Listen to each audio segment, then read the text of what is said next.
amashi ntacyo bitwaye.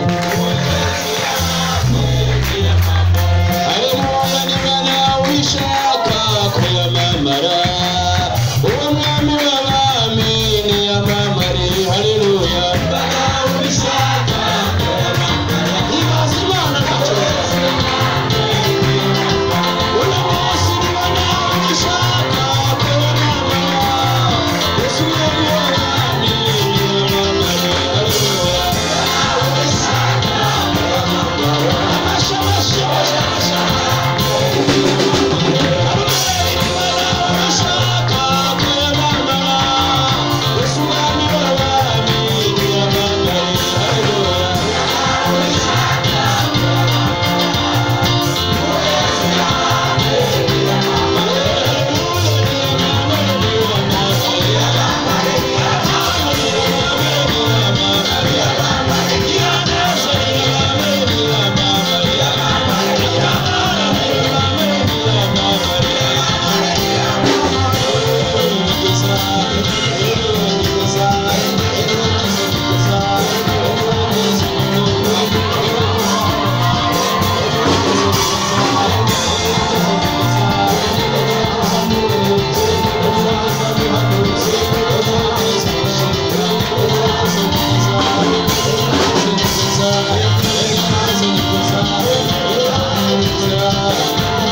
Urashobora kuva hasi tugafashanya guhimbaza Imana.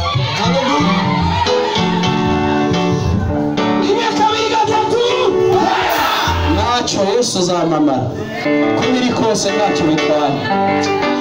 Ashako te kotaya. Haleluya. Anfo ene meni enefo nesase moria. Pangole fo enema.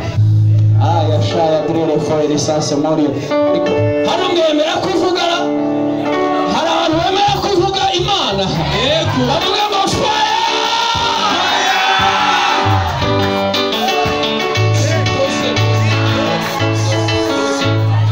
Amen. Amen. Ndio umuntu ashaka ko tuba basatsi muri Yesu. Haleluya. Haleluya. Yakubaho representari anamukoze cyane yavuze ngo yageze mu bintu by'Imana wo musatsi wa Yesu. Amen. Mureke rero dusarire muri Yesu sibyo? Yego. Haleluya. Haleluya. Mvuze haleluya nawe uravuga ati haleluya n'ingufu nyinshi cyane. Amen. Amen. Uno munsi dusigikiriyo ikuzimu baje kugira. Amen. Haleluya. Haleluya. Nimba ubyizeye uno munsi turashobora gushiraho akarimbi k'ikiyaga ntikize gisubire kurengana. Amen.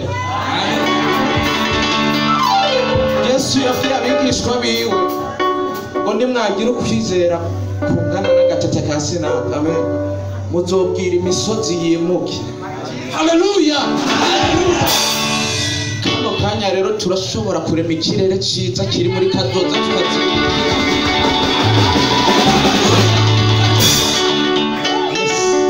Umuntu anezerewe cyane mwishegera nterere haleluya ni cyane.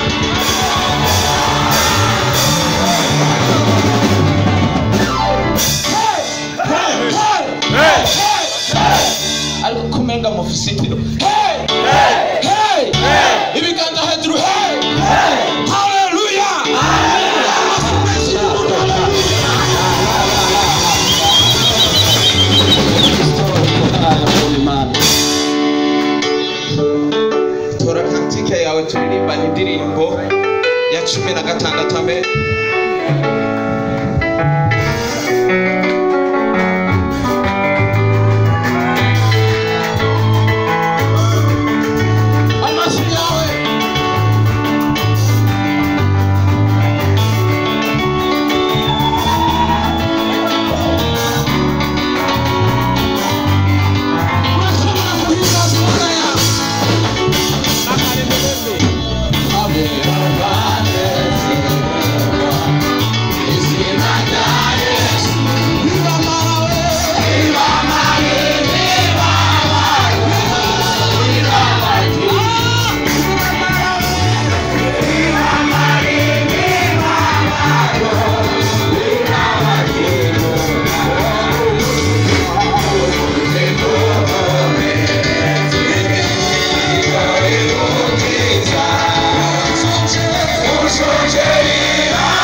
akawakabonye mana akawakabonye mana Leva kwa hapo mwaya na mwa kamera